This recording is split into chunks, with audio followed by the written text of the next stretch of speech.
can see you. No, I think that's awesome.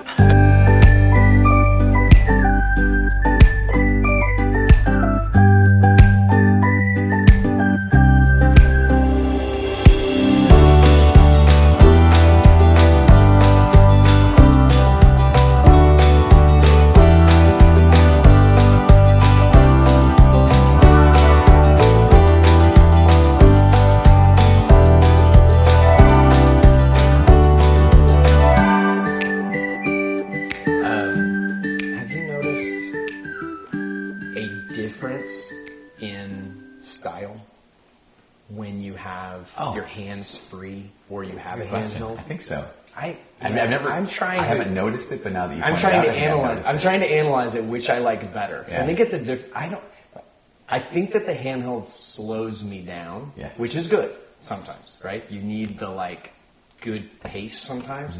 Mm-hmm. The over the ear, I can get really excited and use my hands a lot more. Mm-hmm. Have something in my hands. But if I'm sitting, and I've noticed, if I'm sitting with the handheld, I'm way more, boring. I would say calm. Slow. Yeah, calm, intentional. Focused. Yeah, focused. But a lot like last night when you sat down on the fireplace. Yeah, sitting always is always a lot more. It's a lot more focused. Yeah. Okay, so you're mentioning handheld over ear. Oh, also, the fact that people still, if they're unfamiliar with the over the ear, will still say, "Oh, I feel like Britney Spears." Okay, so Britney Spears. It's the same thing when they walk on stage. Bishops are great at this. Yeah, they walk out and they go. Same thing. The bishops are great at walking out and going, "Whoa, these lights are bright. I can't see you." It's like you're on stage. You're not gonna see. That's a big part of it too, right? Is the learning at some point not to say everything that's passing through my brain, right? Because you're not going to get the context of this. Yeah. And I just won't. I thought it was funny if you could see what I see. Right. You see what I see. Yeah. No. 100%. I remember when I was a younger speaker, it was serious ADD. And I still have. Yeah. I mean, I'm still like that. So to a certain noise extent. Over in the corner. You want to address it. Or you want to address something. You want to talk to somebody like that. And it was Paul George that gave me that critique, gave me that feedback, and was like, "Hey, you don't have to say everything that's in your brain. You can use discipline and say and block that thing out or come back to it. But sometimes it is fun to interact. Yeah, so with a heckle or a particularly unique laugh. Yeah. You have one person, everybody laughs or everybody is chuckling or whatever, and there's one or whatever. You're like, hey, hey guy. I hear you. Yeah, I hear you. You're there. Or the amen guy. Yeah. Well, so the baby, when it's appropriate, not every baby. Tell me about that, because I'm sure you probably encountered that in Mass. What happened was 2 nights ago we did I was the parish mission, last end of the parish mission, and I said something about, I don't know what it was, maybe along the lines of you're baptized and then you're commissioned to something like willing to suffer for the Lord, and then there's this baby that went and I paused enough to kind of recognize that the crowd or the whatever congregation. Yeah. They were putting it together, right? Like that. I just said, you get baptized, you get called, so pick up your cross, and then here's this cry, and they're waiting for me to say it. So I was like, okay, I can tell this, and they're not very excited about being baptized right now, or something like that. Yeah. The sense of the people kind of gave. They're like, go, dude, make the connection, sing it for us. Right. Yeah. As opposed to, what's up with that child? Pushing it. Yeah. That's not what I was. Yeah. About. There seems to be, I feel like, as being a parent of kids that are sometimes noisy, I don't ever feel judged in Mass. And maybe that's just where I am or what I'm doing, or we're kind of always looked at, in the grocery store or wherever, we're always but it seems to me that there are people that are almost like waiting for judgment. I hear parents all the time like, and then this usher came up to me and said, have you ever had that experience where somebody was like asked to leave or asked to go to the cry room? Yeah. Well, yeah, I'm not, but I've not been in parishes or anything. Right. You're on a college campus, so obviously there's not too many. But I always feel like it's one of those mythological things that people are expecting, right? Like, I got a glare. It's like, maybe they just have like a resting glare face. Right. Like maybe they're not actually like mad at you. It's kind of one of those projections you're projecting on other people. Like, everybody must be annoyed. Now, airplane, different story. Yeah. Sometimes that's a different story. It doesn't bother me as much as a fart on an airplane. Really? Oh gosh, no. Your baby can cry the entire time, but if somebody passes gas, I almost tweeted it the other day, like, you're on an airplane, do not pass gas. Like, go to the bathroom and pass gas. I don't know if I've had that experience too often. So I'm trying to think of it. Like, I wonder what happened. No, all the time. Because I'm thinking, normally when it just comes to, or someone who like stinks up the lavatory on the airplane, I'm like, you know what? It happens. That's what I'm You're thinking. human. So with the baby thing, I'm like, this is the reason why they invented noise canceling headphones. And I'm fine. Yeah. I flew over to Israel last year, and I make a really big effort to get a particular kind of seat because it is a 13-hour flight, and I'm like, I want to be at the bulkhead, right? Because I'm gonna because I don't know, I will have to get up to use restroom, right? Probably 6 times during this 13-hour flight. You got that kind of bladder, huh? Yeah, it's just it's the size of a pea. That's what they call it. Or an orange. Pea or an orange. But that's an orange. So here I am, and there's 4 seats, and right next to me is a woman, and then her baby, infant baby. Yeah. Here I am in the end. It's like, because I'm going to have to get up and go. And behind her is her husband. Right. And the baby's crying. And so I know what's coming. What's coming is, hey, I'm sitting behind my wife. Right. Can I switch with you? Yes. But that means that I'm no longer, not even in the front, I'm also not on the aisle. 16 and hours. I'm just like, okay, yeah. This is what's coming. What do I do? I mean, I know what the good thing, I know what a good human being would do.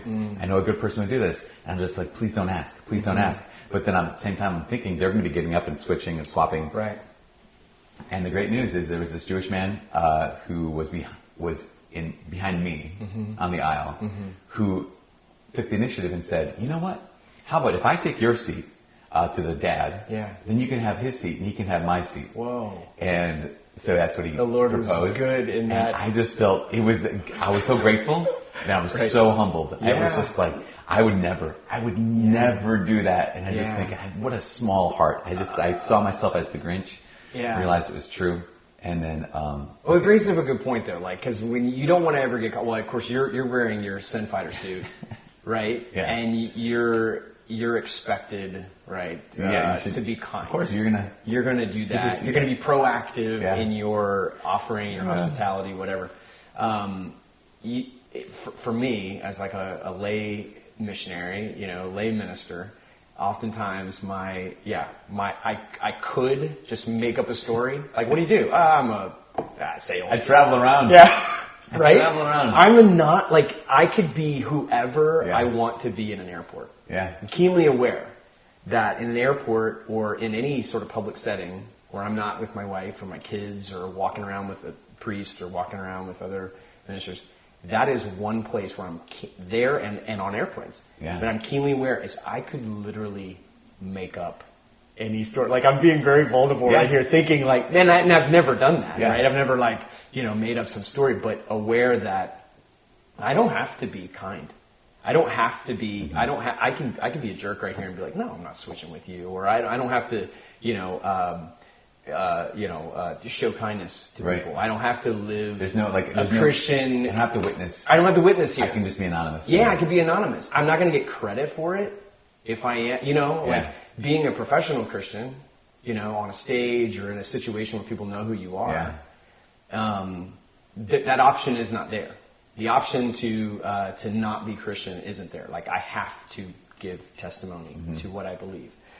Neighborhoods, schools, church, people know you and you know people and they know you well enough to know that guy's a Christian, he should be behaving he should be behaving like a Christian. Yeah. But in places of anonymity, it's only me, and and so becoming, I think, airports, airplanes, rodeos, ball games. Oh yeah, with the although at ball games, I always get. There's always somebody who catches me. Yeah. Well, it's interesting. That happened to me on a plane. I told it in a story at Seek. There's a girl who was getting on the plane and she hurt her knee, and I think her knee was dislocated. And I saw, it was kind of like one of those, she was a couple seats ahead of me, and people were attending to her, but it was one of those, I should get up, I should just, I bet she's a college student on her way to Seek. But I don't know I don't have anything to offer, so I'll just okay, I'll just keep sitting here and just keep looking up occasionally. And it was really hurtful to her because she recognized me. Oh man. And was like, she emailed, I don't know if you heard this. I haven't heard this story. It bothered me for the next couple of days, all throughout Seek. I'm like, I hope that girl made it. I don't know. They had to take her off the plane. She had to go to the hospital because she had dislocated her knee. And she was going to Seek. She was going to Seek. And then, so I get this email the night before the last day, which is when I had my keynote, that was super kind. I mean, she was very understanding. She was like, my name's Lucy. I was the girl on the plane. And I know you're not supposed to be perfect and all these kind of things, but I was really looking for, essentially, I was looking for a father. I was looking for a priest who would really like to come. Wow. Other people helped, but you didn't. Whoa. And I was like, oh my gosh. I mean, it really rocked me. And so, and that's. Well, you're recognizable. Tell me a little bit about that, because right now, I mean, when we met, we were talking about this. I mean, I think you had a bicked head. Yes. All the way down. Straight all up. All the way to the nub. You occasionally grow the beard, but your likeness is now projected across the interwebs daily. And you're recognizable. So not only the caller now, but now they know your name. Actually, it's not just hey Father. It's hey, that's Father Mike Schmitz. How does that change? I mean, obviously, you're pointing out one situation where that really hit home. Yeah. You should have gotten up, or did you try to backpedal and go, well, I was praying for you? Well, I mean, there was a whole thing of that sense of what do I have to offer? I can't fix a knee. The people who are right there, they're taking care of her. All the things that run through your head when someone's stopped on the side of the road. Yeah. Right? You're like, that person needs help. I don't know how to fix cars. Another good example. Yeah. And so, but I would say that it is, so the big temptation is to hide, right? So it's, for me, being more introverted. Right. So it's interesting because I shared the story, and the priest was like, I'm always getting myself into trouble too because us extroverts, and he kind of lumped me into that. Yeah. I'm always saying stuff or doing stuff I shouldn't say or do. Right. Mine is the opposite. Yeah. I'm always not doing stuff I should be doing or not saying things I should be saying. Right. And because it's just easier. It's easier to just kind of okay, just observing. Sure. I'm in my own world. Right. But it comes back to what life is like off stage. Right. Which is, it has to be the same. It has to be consistent. So going back to this, I'm just drilling it around. Sure. Is when you're home, they know you, and you can't hide. You have to be you, and you have to live the way you claim that you want to live. Yeah. Well, now I have little young adults. Yeah. In my family, who know what I do for a living outside, they could easily Google me, Yeah, and watch Dad give a talk. Right.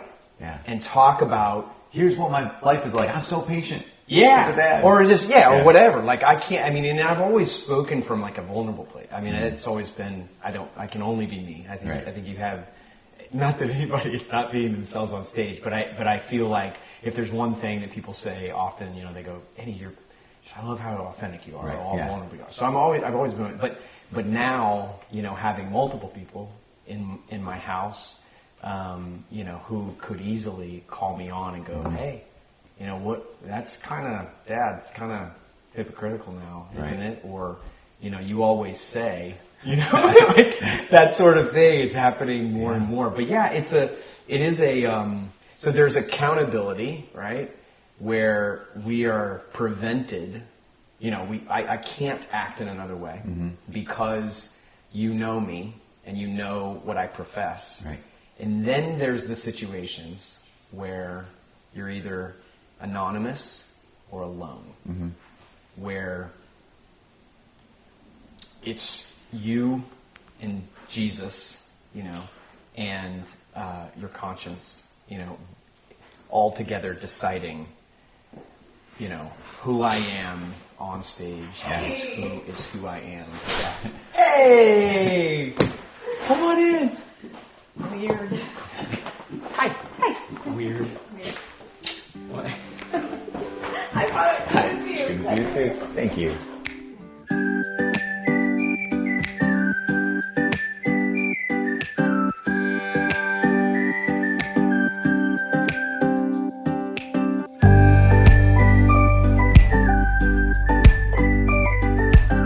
But it's a whole other, what I was saying is it's a whole other deal when you are, when you're saying that. Like I remember talking to a friend who was having great success in Christian music.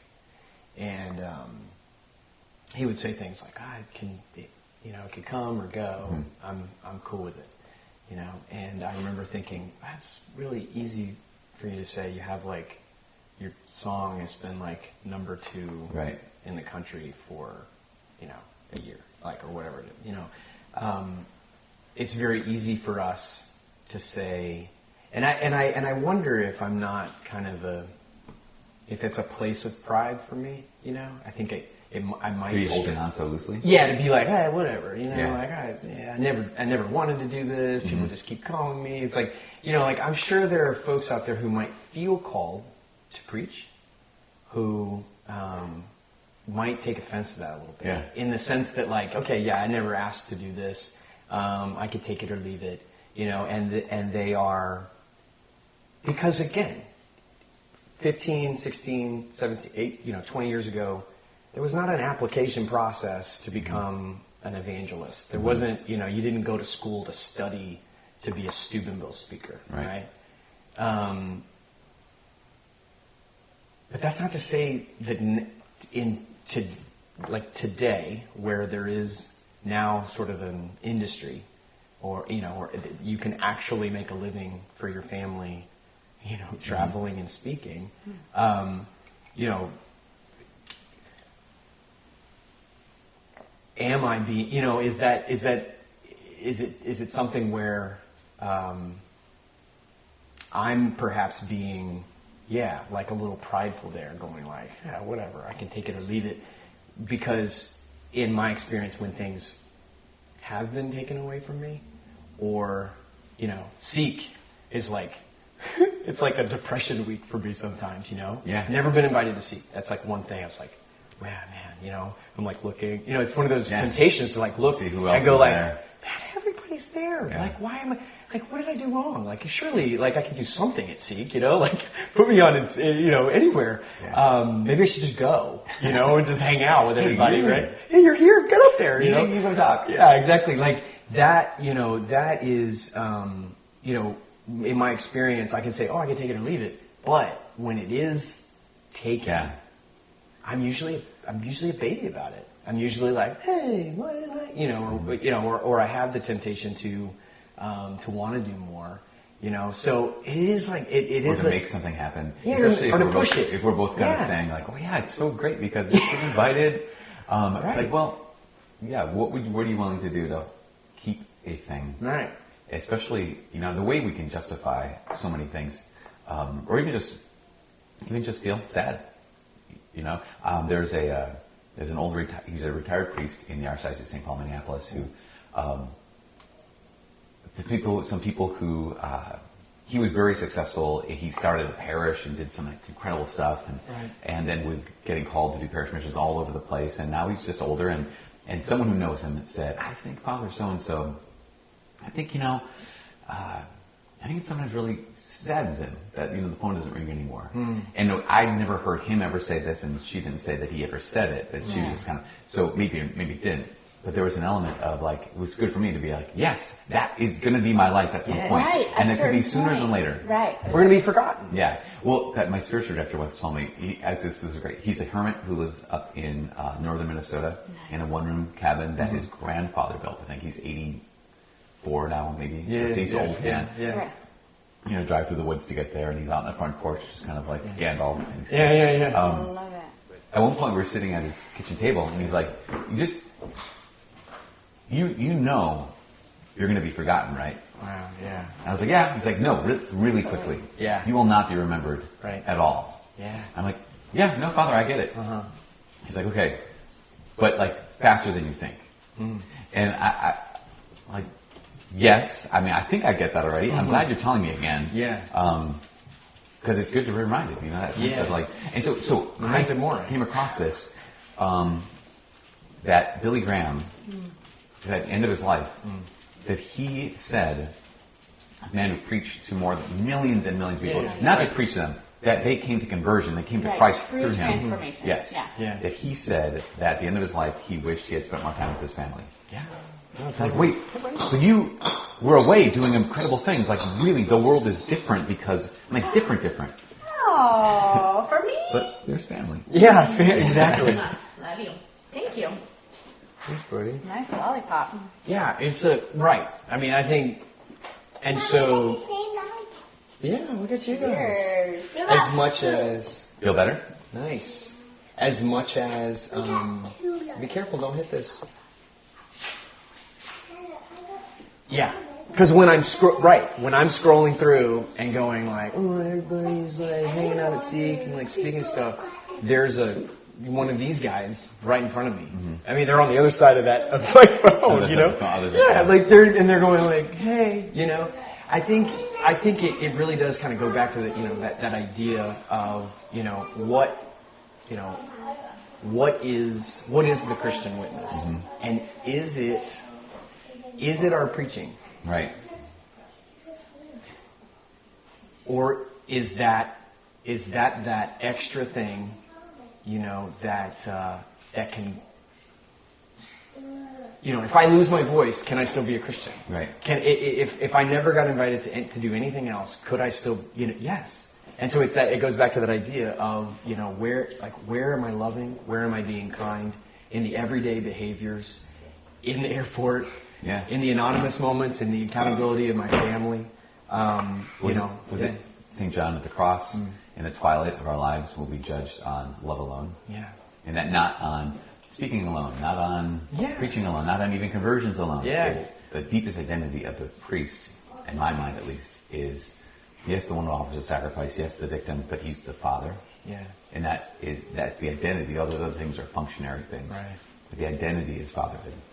And you can't be a drop-in father.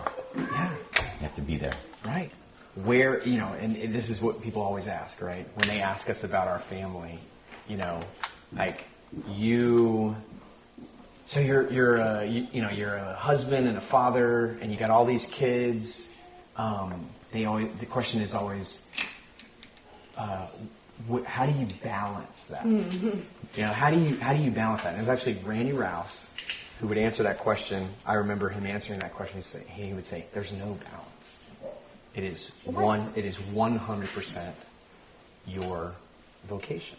It's 100% your vocation. And if that ever came down to, making a choice, right? I mean, it seems like a no-brainer. I mean, it sounds even cliche to say, but the reality is, for me, for us, when it comes to an event, dude, I'm like, I get picked up at the airport. I'm, shuffled in. Yeah, you with some water. You got this. That. Like, the difference of the way you experience life in that situation versus the situation at home, where there's vomit on the floor and whatever else is going on, and just tension in normal relationship, and all those things that are seemingly uncomfortable. We could easily slip into this idea of like, well, I'd kind of rather be, out there. But when you like your students. When you love deeply and you invest in those relationships, you're also, again, keenly aware that this is where I have to be. Yeah. There's no balance. It's not balancing my public life and it's 100% here. And if I can make the time to do a video or to go out, I will. But if it ever came between that primary call to be, like you said, their father, that's, it's a no-brainer. And again, that's what we'll be judged on. I mean, that's what, it's very simple. I mean, it's very clear in the gospel it's like, well, love God, are your heart, mind, soul, and strength, and then your neighbor as yourself, not, preach to your neighbor, not, travel and, write a system of catechesis or, do a baptism formation program. These are all sort of They're arbitrary. They're extra that things. Are helpful. And, yeah, and the thing, they are. And that's another thing too is so even coming back to like the question of why would someone want to do, why would someone want to be, let's say, a speaker, preacher, whatever. I think that there's an element where there must be a call that's confirmed outside of oneself. And so, like, obviously, here's God who is doing this, but also here's a response of that's not initiated by the individual who says, I think I really am called to do this, or I want to make this happen. Even if it's like, well, you have to market yourself, you have to get yourself out there. I don't know. I think that there's an element of putting oneself at the service. Because if it's not, what it can seem like is, and maybe not necessarily, is like the phenomena of someone who wants to be famous. I don't care what it is, I want to be famous. Right. And so there's that sense of, I will, because you can preach the gospel anytime. Like at anywhere. Anytime, anywhere. Anywhere, yeah. Right. And so if it's not about that, then it's about like being, what is it about then? I don't that's the part that I don't understand. So I think there's an element that where we're kept humble, or if you're rooted, if you're grounded, then you have to be where it's like, okay, if I'm pursuing a thing, a person could pursue something like money because like, okay, I get paid for this. I could pursue something like notoriety or being famous or being noticed or recognized or feeling important. Right. Like that would just, I don't know. I think that would be apparent relatively quickly, even in talking with somebody, where it's just like, okay, I think that they're here because they want. I've had that experience. Having for people talk to me years, like they want like, the connections, and I'm like, I think you're a great person, but I don't know if this is. Well, I feel like I'm being used here. I think it's really important that people use their gifts. So people can feel called one way, and it might be totally in line with their gifts. But you're saying, there has to be some sort of outside confirmation that this is. Yeah, we always say if you're called, someone will call you. And I think for many years, honestly, I was, because people, how did you get in? Yeah. How did you do this? How did you get here? What are the steps I can take to do what you do? I feel called to do what you do. And in my mind, most often I'm like, you just saw like me up there and thought that's cool looking, and man, that would be a cool career. And so so oftentimes I'm at the very least skeptical, and at the very most judgmental. In those situations where I'm like, no, you don't. Actually, you don't. You don't want to do this. But there is this new phenomenon, right, in the last 10 years or so, where that kid came up to me 10, 15 years ago, and now they are doing it, and they're really good at it. And you're just going, well, you did it. Like you got the YouTube channel, and you did the thing, and look at you go. And you are glorifying God with your gifts. And so sometimes now I kind of step back a little bit and go, I don't know. There is. I hope. Really, really close to Jesus. Try that. Yeah, stay close. Right. I think so whatever you're doing, and that's where. I mean, I think that's now. I'm just like, man, just live your life for the glory of God. Love your neighbors. Like, glorify God in what you do and your gifts. And if that's like, if you need to start a YouTube channel, or you need, you want to do this thing, then pursue it. Yeah, pursue it. But I think, that clarification of you can. Like, I love that. You can preach anywhere. Yeah. Like, you can preach anywhere. Well, you want to start a Bible study in your own home.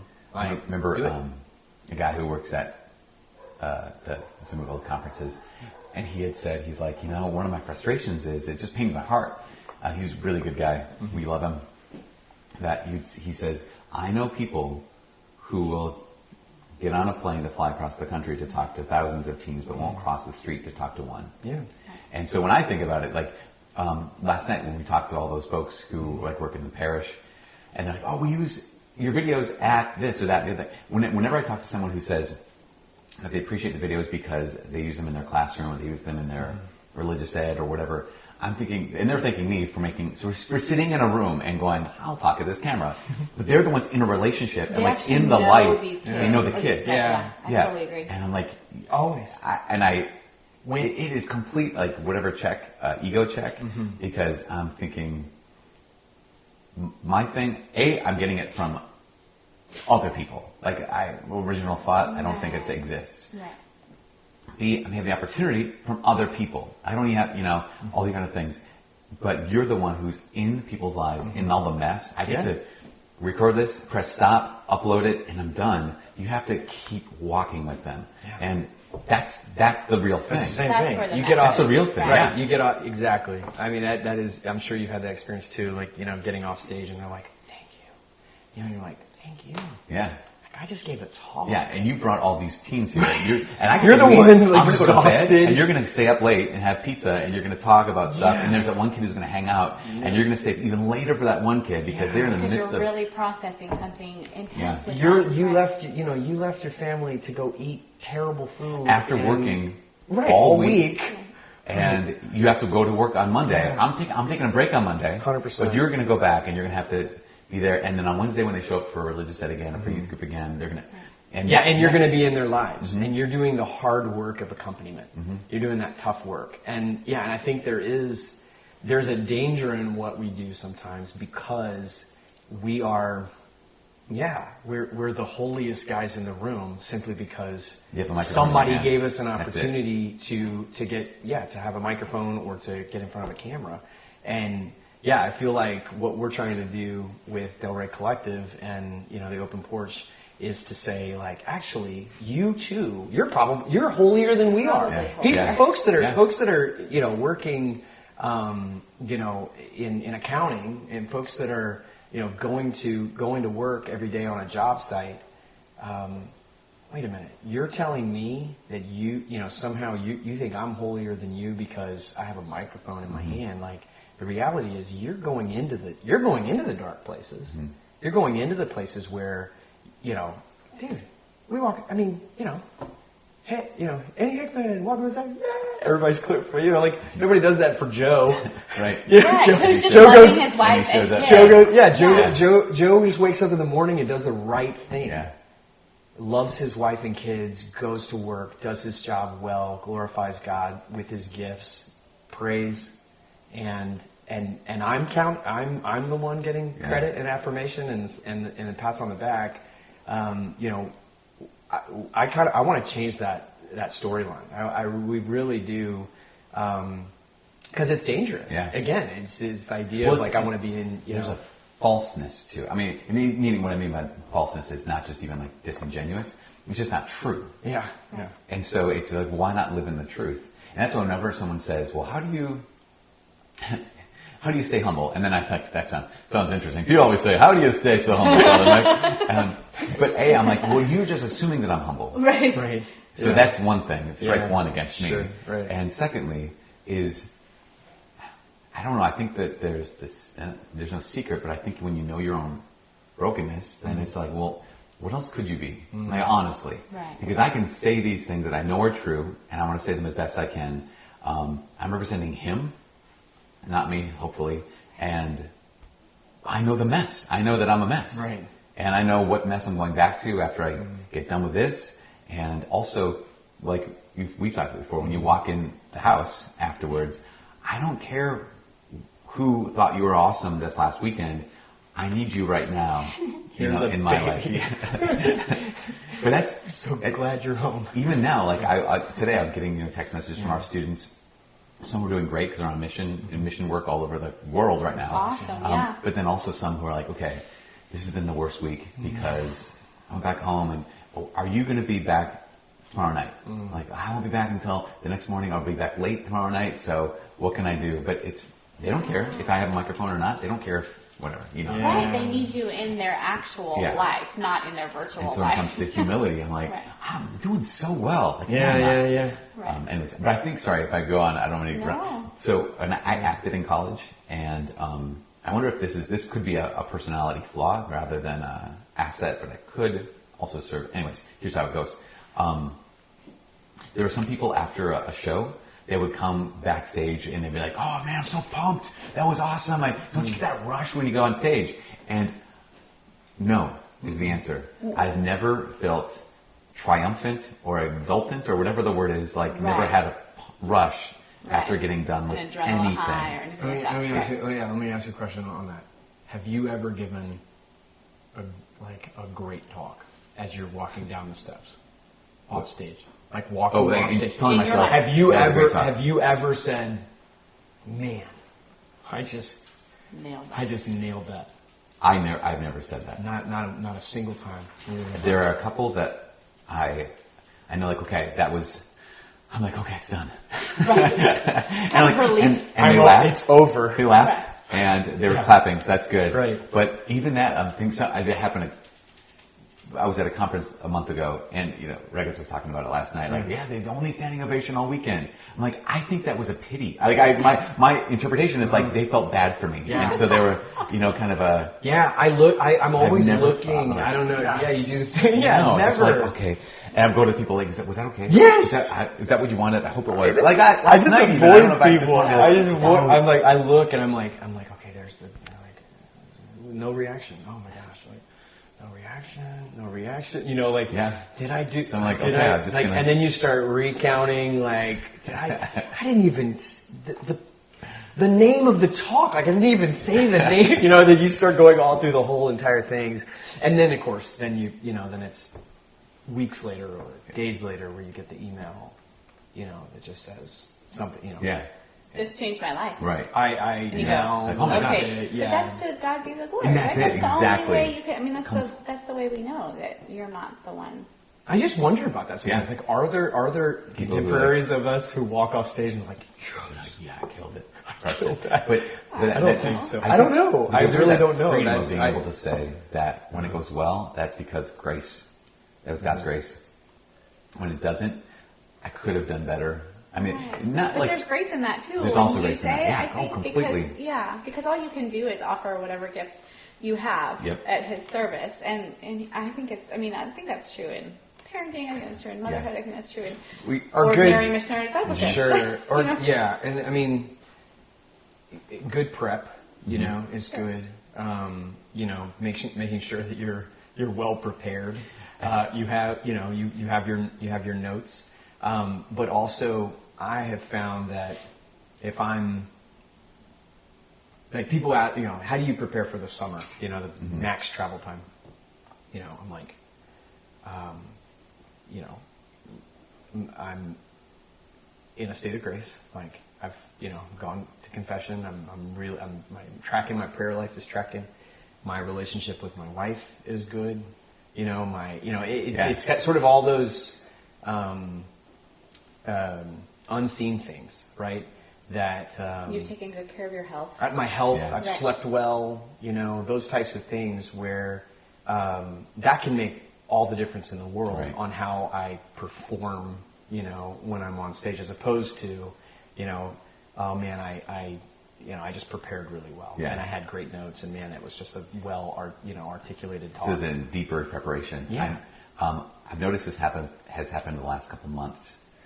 And I don't like it. I want to be so I will start working on homilies, Sunday homilies, like months in advance. Right. Just kind of reading ahead. I've had like this whole year's readings printed out for maybe a year, and just kind of like go through them and try to get familiar with it, and then,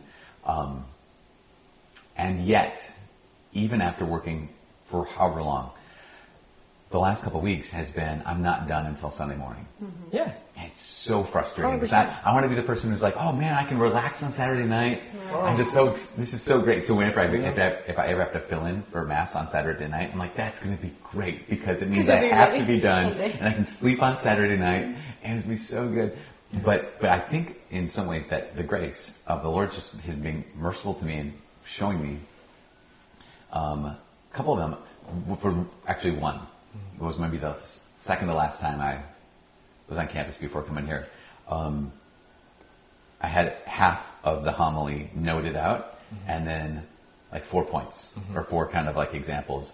I'm like, how am I gonna? I have no idea, but I have to leave because Mass is going to start and we need to. Yeah. And I'm like, and it just, I feel like I failed to prepare, but I'm like, no, but I prepared. Like, Lord, are you just doing this to me? Because you need me to trust you and to realize that if any grace happens, any goodness comes out of this, that it wasn't me. I'm just showing you need someone to show up.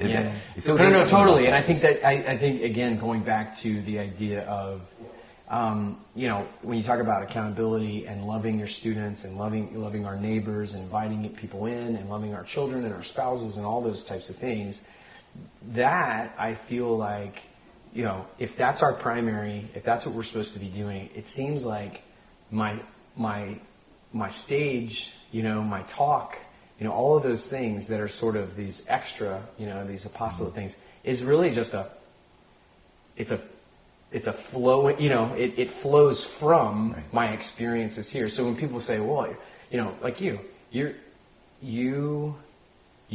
work on YouTube has been so profound for so many people, because that's how you talk to people in real life. Well, and your muscle memory. And that's where even like the topics come from. Like, where do you get the topics? Like, because it was a conversation we had.